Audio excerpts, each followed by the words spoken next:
चलिए बाबू, कैसे हैं आप लोग? अच्छे हैं? तौसीफ साइंस क्लासेस पे जुड़ने वाले सभी छात्र छात्राओं, जो लोग डेलीज तौसीफ साइंस क्लासेस पे आकर अपनी पढ़ाई को मुकम्मल करते हैं, तो सभी लोग 9th क्लास के बायोलॉजी को भी पढ़ रहे हैं। और 9th क्लास के बायोलॉजी में 9th क्लास बायोलॉजी में अभी हम लोग दूसरा चैप्टर उत्तक देख रहे हैं। उत्तक क्या समझिए, लास्ट कगार पे चले गए हैं। एक दिन और क्लास लूँगा मैं, खत्म हो जाएगा उत्तक। आप सभी छात्र छात्रा कॉन्सेंट्रेशन होकर उत्तक सुनिए। पादप उत्तक से हम पढ़ लिया, अब जंतु उत्तक में हम पहुंच चुके हैं, तो जंतु उत्तक के बारे में हम आज पढ़ेंगे। तो चलिए बाबू, आप सब लोग पहले कुछ जंतु उत्तक के बारे में जान जाते हैं, उसके बाद जंतु उत्तक के प्रकार के बारे में पढ़ेंगे, उसके बाद फिर हम स्ट्रक्चर बनाएंगे, उसके बाद स्ट्रक्चर के बाद आपको देंगे, क्योंकि तौसीफ सर जाने जाते हैं स्ट्रक्चर के बारे में। तो स्ट्रक्चर से आप पढ़िएगा तो आपको पूरा चीज़ समझ में आएगा। चलिए हम लोग जंतु उत्तक के बारे में जानते हैं। जंतु उत्तक किसे कहते हैं? 2 या 2 से अधिक कोशिकाओं के समूह को उत्तक कहते हैं। क्या कहते हैं बाबू? 2 या 2 से अधिक कोशिकाओं के समूह को क्या कहते हैं बाबू? उत्तक कहते हैं। 2 या 2 से अधिक कोशिकाओं के समूह को क्या कहते हैं बाबू? उत्तक कहते हैं। क्योंकि आप जानते हैं कि कोशिका से अंग, अंग से अंग, तंत्र तथा शरीर, पूरा शरीर के स्ट्रक्चर का निर्माण हुआ। उसी तरह कहा गया 2 या 2 से अधिक जब कोशिका का समूह मिलेगा तो उत्तक का निर्माण होगा, जो उत्पत्ति तथा कार्य में एक समान होती है। जो उत्पत्ति और कार्य में एक समान होती है, यानी उत्पत्ति में जानते हैं आप, उत्पादन जो होता है वही उत्पत्ति हुआ। उत्पत्ति और कार्य में समान होती है, लेकिन यह संरचना में भिन्न होती है। इसका जंतु उत्तक का संरचना अलग होता है। और आप जानते हैं कि सब लोग जानते हैं कि संरचना, लेकिन यह संरचना में भिन्न हो सकते हैं। कहता 2 या 2 से अधिक कोशिकाओं के समूह को उत्तक कहते हैं, जो उत्पत्ति तथा कार्य में एक समान होती है, लेकिन यह संरचना में भिन्न हो सकती है। मतलब कोशिका का आकार और उत्तक का आकार दोनों में भिन्न पाया जाता है, आप जान सकते हैं। फिर चलिए बाबू, फिर जानते हैं जंतु में पाए जाने वाले उत्तक 4 प्रकार के होते हैं। कितने प्रकार के होते हैं? जंतु में जो उत्तक पाया जाता है वो 4 प्रकार के होते हैं। बहुत इंपॉर्टेंट ये प्रकार है, समझ जाइए। पहला है तंत्रिका उत्तक, दूसरा है संयोजी उत्तक, तीसरा उपकला उत्तक, चौथा है पेशीय उत्तक। पहला तंत्रिका उत्तक, दूसरा संयोजी उत्तक, तीसरा उपकला उत्तक, चौथा पेशीय उत्तक। बाबू ये जंतु उत्तक आपको 10th में भी पढ़ना होगा। यह तंत्रिका तंत्र बहुत इंपॉर्टेंट टॉपिक है, आप इसको हरगिज जाया नहीं कर सकते हैं। एकदम अच्छे से पढ़िए और मन लगा के पढ़िए, ठीक। पहले इसको उतारिए, उसके बाद फिर हम देखते हैं आगे के टॉपिक। तो आप सब लोग अभी जंतु उत्तक के बारे में पढ़े, जंतु उत्तक के 3 प्रकार को पढ़े हैं। और जंतु उत्तक के 3 प्रकार पढ़ने के बाद हम लोग अभी क्या पढ़ेंगे बाबू? तो तंत्रिका उत्तक और उपकला उत्तक, संयोजी उत्तक, पेशीय उत्तक, सब 4 प्रकार जो पढ़े थे उसमें हम पहला चालू कर रहे हैं तंत्रिका उत्तक। ये किसका चित्र है? तंत्रिका उत्तक क्या है?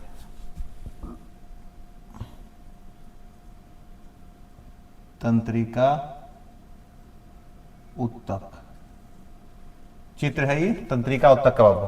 देखिए आप सब लोग जब क्लास 9th और 10th का तैयारी कीजिएगा तो ये क्वेश्चन बहुत पूछा जाता है। ये तंत्रिका उत्तक के बारे में आपको पूरे डायग्राम्स में हम पूरे समझाएंगे। उसके बाद डायग्राम को समझने के बाद ही मैं लिखाऊंगा, नहीं तो नहीं लिखाऊंगा। आप सभी छात्र छात्रा कहते रहते हैं कि सर सिर्फ डायग्राम पढ़ा देते हैं, लिखाते नहीं हैं, या डायग्राम पढ़ाने के बाद आप लिखाते हैं। तो ये लिखाने का तरीका है बाबू, इसीलिए मैं इस तरीका को अपनाया हूँ, सबसे अलग हटके। कि पहले लिखाया जाता है, उसके बाद पहले समझाया जाता है, उसके बाद लिखाया जाता है। इतना गर्मी है बाबू, क्या कहें, मत पूछिए, बहुत गर्मी है। चलिए बाबू पढ़िए, गर्मी को छोड़िए, पहले पढ़िए। पहले सफलता लेना है मुझे, उसके बाद ही ना कुछ देखना है। तो चलिए ये तंत्रिका उत्तक का चित्र है, उसमें देखिए क्या होता है। ये बाबू, ये जो आप गड्ढा सब देख रही है, गड्ढा से जो मैं चित्र बनाया हूँ, इसे हम कोशिका काय कहते हैं। क्या कहते हैं बाबू? कोशिका काय। क्या कहते हैं बाबू? कोशिका काय। देखिए कैसे, कौन बना चित्र को, सब पहले देखिए। सिर्फ मैं आपको बता रहा हूँ कि कुछ किसको कहते हैं। ये मार्कर ना बहुत डुप्लीकेट लिया गया। देखिए ऐसे जो चित्र आप देख रहे हैं, ऐसे वाला चित्र, ऐसे वाला जो चित्र देख रहे हैं आप, इस तरह के जो चित्र यहाँ बना हुआ है, इसी चित्र को मैं बनाया हूँ। तो इसी को हम कहते हैं कोशिका काय। किसको कहते हैं बाबू? इसको कहते हैं कोशिका काय। इसको क्या कहते हैं बाबू? कोशिका काय। आप देखिए इस पे 2 सूंड लटक गया। इस सूंड का नाम है डेंड्रस। इस सूंड का नाम क्या है बाबू? डेंड्रस। इस सूंड का नाम क्या है बाबू? डेंड्रस। देखिए ये है, ये सूर लटका है, उसका नाम है डेंड्रस। अब ये डेंड्रस जहाँ से निकलता है, ये यहाँ ई वाला भाग को डेंड्रॉन कहा गया। देखिए बाबू, डेंड्रॉन कहा गया ये वाला भाग से, जहाँ से डेंड्रस निकलता है उसको डेंड्रॉन कहा गया। आप देखिए बाबू, अब इसी चित्र में देखिए, इसको कहा गया है दीर्घ केंद्रक। इसको क्या कहा गया? दीर्घ केंद्रक। देखिए यहाँ दीर्घ केंद्रक है, इसमें देख लीजिए दीर्घ केंद्रक, ये वाला दीर्घ केंद्रक है, ठीक। उसके बाद इसी में, इसी के चारों तरफ देखिए बुनका बुनका बुनका बुनका बुनका बुनका जो लगेगा उसे निसेलय कण कहते हैं। इसे क्या कहते हैं बाबू? इसको कहते हैं निसेलस कण। ये देखिए चारों बगल है बुनका बुनका, इसे कहते हैं बाबू निसेलस कण।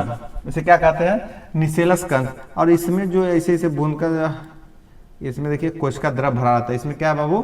कोशिका द्रव भरा हुआ है। ये पूरे फिगर आपको बताया। अब इसके नीचे वाले फिगर को बताऊंगा मैं।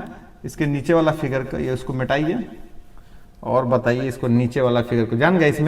इसमें कोई पूछेगा कि डेंड्रॉन कहाँ से निकलता है? डेंड्रॉन से डेंड्रस निकलता है। डेंड्रॉन से डेंड्रस निकलता है। देखिए ये डेंड्रॉन है, ये डेंड्रस है।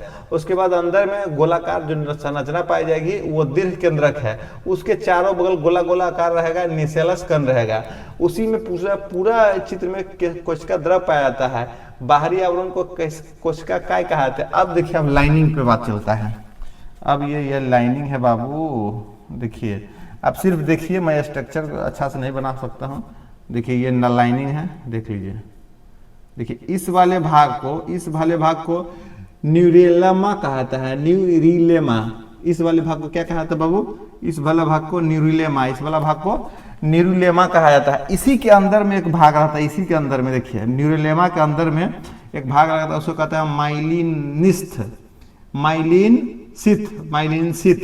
किसको कहा जाता है? कि न्यूरिलेमा के अंदर में रहता है माइलिनसिथ।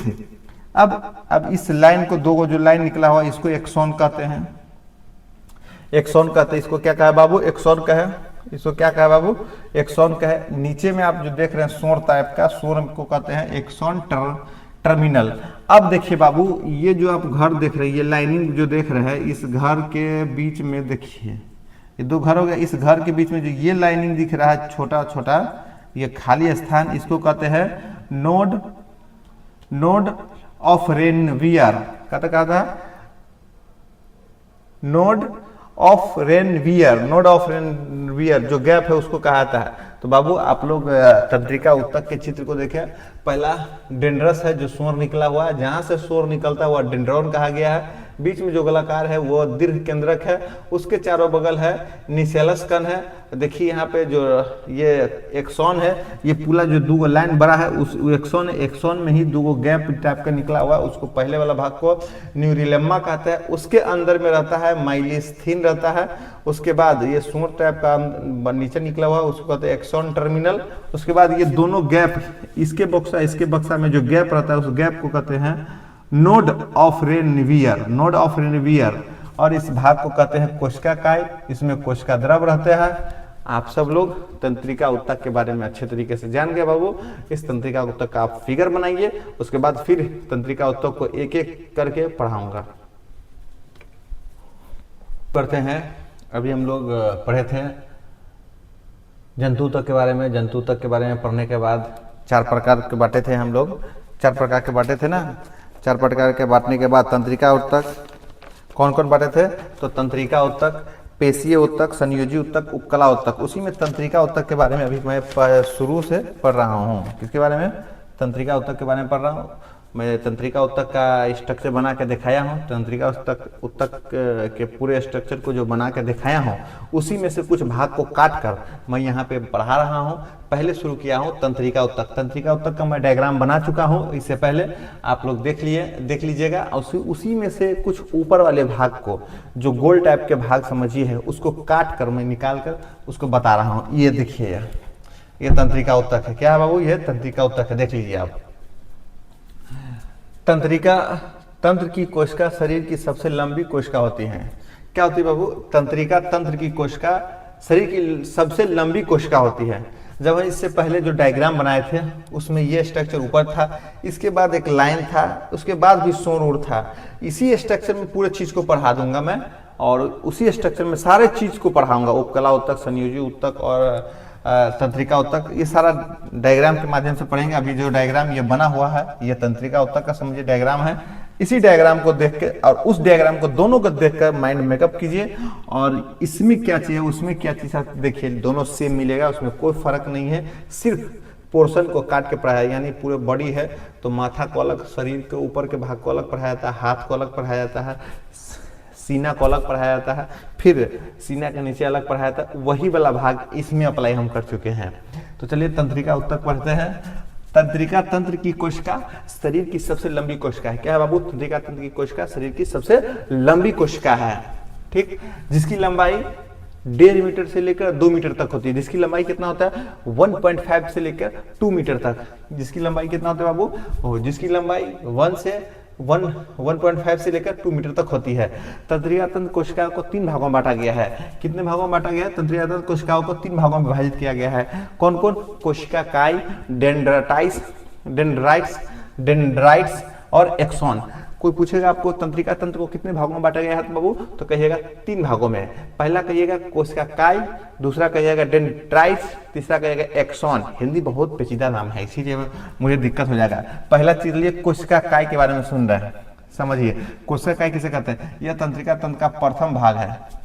कोशिका काय तंत्रिका तंत्र क्या है?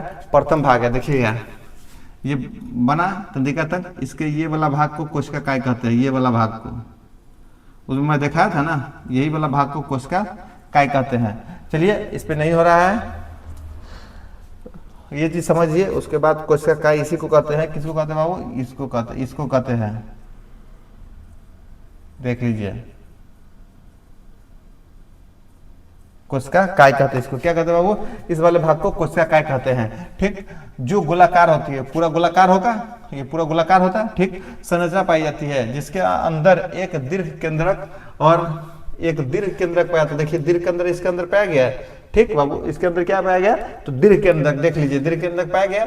उसके बाद कहता है निसेलस कण पाया जाता है। देखिए इसके अंदर दीर्घ केंद्रक के चारों बगल देखिए निसेलस पाया गया, ठीक, तथा कोशिका द्रव पाया जाता है। इसी के अंदर कोशिका द्रव पाया जाता है, यानी कोशिका काय में, यानी कोशिका काय में ही आपको पाया जाता है क्या? कोशिका द्रव पाया जाता है, दीर्घ केंद्रक पाया जाता है और निसेलस पाया जाता है। यानी हम न्यूरॉन का चित्र जो तंत्रिका उत्तक का जब हम चित्र बनाए थे, तंत्रिका उत्तक का चित्र जो बनाए थे हम, आप जो ये ऐसे वाला भाग में जो ये लंबा पेड़ था वो तंत्रिका तंत्र का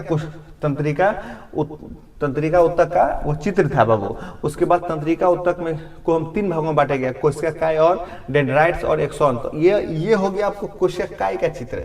ये क्या है बाबू? कोशिका काय का चित्र। वहां भी कोशिका काय देखे थे हम और यहाँ भी कोशिका काय देखे, लेकिन इसको काट के हटा दिए उसमें से, यानी तंत्रिका उत्तक में से उसको काट के हटा दिया। यानी एक शरीर है आदमी का, उसमें से मुंडी को अलग कर दिए, हाथ को अलग कर दिए, पैर को अलग कर दिए। तो उसी भाग से हम कोशिका को अलग करके कोशिका काय को हम निकाल कर आपको सामने रखे हैं। इसी में कोशिका द्रव पाया जाता है, दीर्घ केंद्रक पाया जाता है, निसेलस कण पाया जाता है और बाहरी भागों को कोशिका काय कहता है। तो कोशिका काय क्या है? यह तंत्रिका तंत्र का प्रथम भाग होता है जो गोलाकार संरचना में पाई जाती है, जिसके अंदर एक दीर्घ केंद्रक होते हैं, निसेलस कण होते हैं, देख लीजिए।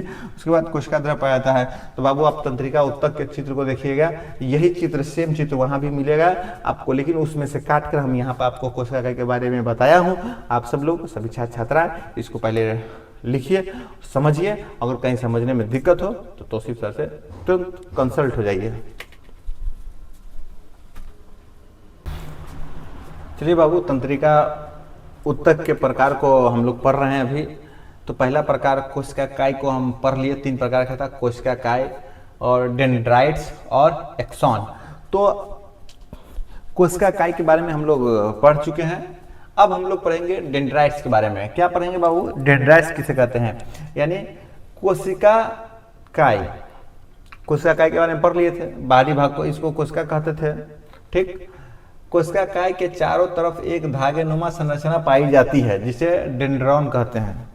देख लीजिए बाबू, कहता है कि कोशिका काय के चारों तरफ एक डेंड्राइट्स नामक या धागे नुमा संरचना पाई जाती है जिसे डेंड्रॉन कहते हैं। कोशिका काय के बाबू, किसके बाबू, किसके चारों तरफ, तो कोशिका काय के चारों तरफ कौन पाया जाता है, तो डेंड्रॉन नामक पाया जाता है। देखिए ये कोशिका काय है, ये कोशिका काय है, इसी के चारों तरफ देखिए ये सींग सब निकला हुआ है, ये 2 गो सींग, इसी करके 2 गो सींग ना निकला आता है, 2 गो चोटी, तो वही 2 गो चोटी है, देख लीजिए 2 गो चोटी है। अब उसी चोटी में देखते हैं खोपा बांध देता है, तो उसी खोपा को डेंड्राइट्स कहते हैं, देख लीजिए इसी खोपा को डेंड्राइट्स करते हैं। और जहाँ यहाँ से छोटी जो चोटी निकला रहता है उसे डेंड्रॉन कहते हैं, देख लीजिए डेंड्रॉन कहते हैं ना। तो आप लोग पढ़िए और समझिए डेंड्राइट्स और डेंड्रॉन किसे कहते हैं, यानी डेंड्रॉन से ही डेंड्राइट्स निकला है, यानी इस डेंड्रॉन से ही डेंड्राइट्स की निर्माण हुई है, इसीलिए जिसे डेंड्रॉन कहते हैं, जिसका अंतिम छोर डेंड्राइट्स कहलाता है, यानी डेंड्रॉन से ही डेंड्राइट्स हुआ है। क्या हुआ बाबू, ये डेंड्रॉन से ही डेंड्राइट्स हुआ है। कोई पूछेगा आपको कि कोशिका काय की बाहरी आवरण को क्या कहते हैं हम, कोशिका काय की जो बाहरी आवरण है, जो धागे नुमा संरचना है, उसको हम क्या कहते हैं, तो कहिएगा डेंड्राइट्स भी कहते हैं सर, डेंड्राइट भी कहेगा। सबसे पहले कौन आता है, सबसे पहले डेंड्रॉन आता है, उसके बाद कौन आता है, तो डेंड्राइट्स आता है, ठीक।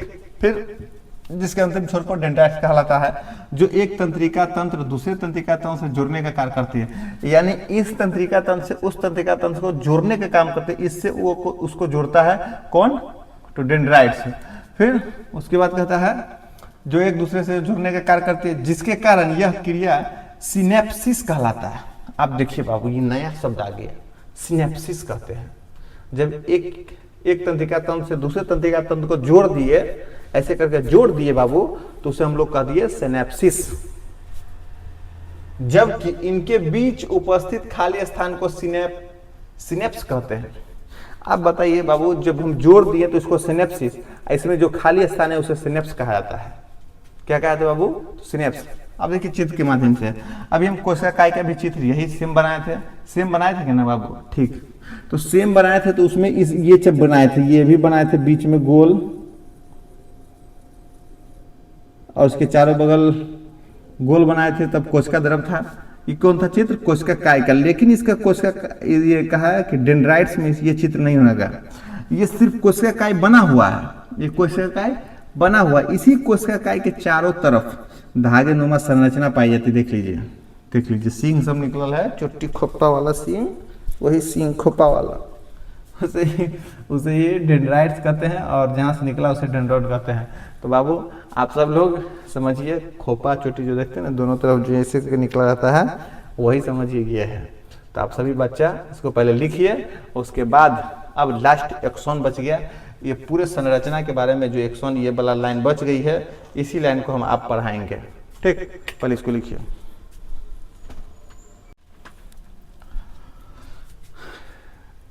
आइए बाबू हम सब रेगुलर करते हैं, तंत्रिका उत्तक के 3 भागों को हम लोग देख रहे हैं। कोशिका काय को देखे, डेंड्राइट्स को देखे, अब हम लोग देखेंगे लास्ट तीसरा एक्सॉन को। किसको देखेंगे, एक्सॉन को। यानी बाबू तंत्रिका उत्तक जो हम बनाए थे, उसी फिगर में सारे चीज को एक एक करके कोशिका काय के बारे में भी दिखाया, उसके बाद डेंड्राइट्स के बारे में भी दिखाया, उसके बाद हम आप एक्सॉन के बारे में दिखा रहा हूं। ये पूरे चित्र को मिलाकर तंत्रिका उत्तक का भी चित्र पूरा मिलाकर दिखाया था। अब हम एक्सॉन के बारे में बाबू देखते हैं। एक्सॉन किसे कहते हैं, कोशिका काय के नीचे एक लंबी नली जैसी संरचना उपस्थित होती है।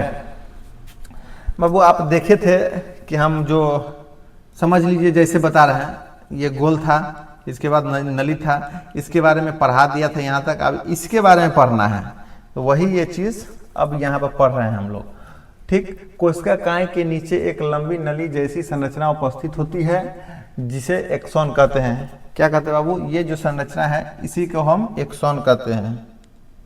क्या कहते हैं बाबू, एक्सॉन। तो ये पूरे संरचना क्या कहते हैं, एक्सॉन का है। क्या कहे बाबू, एक्सॉन का है, ठीक। जिसका बाहरी आवरण न्यूरिलेमा कहलाता है। अब इसका पूरे बाहरी आवरण, ये पूरे बाहरी आवरण ये है न्यूरिलेमा कहलाता है। देखिए ये न्यूरिलेमा में ही माइलिन शीथ रहती है, माइलिन शीथ रहती है, माइलिन शीथ। देखिए जिसमें माइलिन शीथ कहते हैं, जिसे माइलिन शीथ कहते हैं। देखिए कोशिका काय के नीचे एक लंबी नली जैसी संरचना उपस्थित होती है, ठीक, जिसे एक्सॉन कहते हैं, जिसका बाहरी आवरण न्यूरोलेमा कहलाता है, जिसके अंदर छोटी छोटी खंड पाए जाते हैं, जिसके अंदर छोटी छोटी खंड पाया जाता है, जिसे माइलिन शीथ कहते हैं, माइलिन शीथ कहते हैं, जिसके अंदर छोटे छोटे खंड पाए जाते हैं उसे माइलिन शीथ कहते हैं। ठीक, यह जिस स्थान पर आपस में जुड़ते हैं उसे नोड ऑफ रेनवियर कहते हैं। अब देखिए ये दोनों भाग, ये डब्बा और ये डब्बा जो जुटेगा ना, इसमें जुटेगा तो इसी बिचला स्थान को नोड ऑफ रेनवियर कहा जाता है। इसी दोनों स्थान को क्या कहा गया बाबू? तो नोड ऑफ रेनवियर। और इसके नीचे मांसपेशी है, जान सकते हैं। तो तंत्रिका ऊतक के तीनों भाग को हम लोग पढ़ लिए बाबू। आप सब लोग अच्छे से जानेंगे कि तंत्रिका ऊतक का पहले फिगर बनाया, उसमें सारी चीज को दर्शा दिया था। उसके बाद कोशिका काय का फिगर बनाया था, उसके बाद डेंड्राइट्स का बनाया था। अब हम एक्सॉन के बना के आपको दिखाए हैं। एक्सॉन होता है, न्यूरोलेमा होता है, माइलिन शीथ होता है, मांसपेशियां होता है और नोड ऑफ रेनवियर होता है।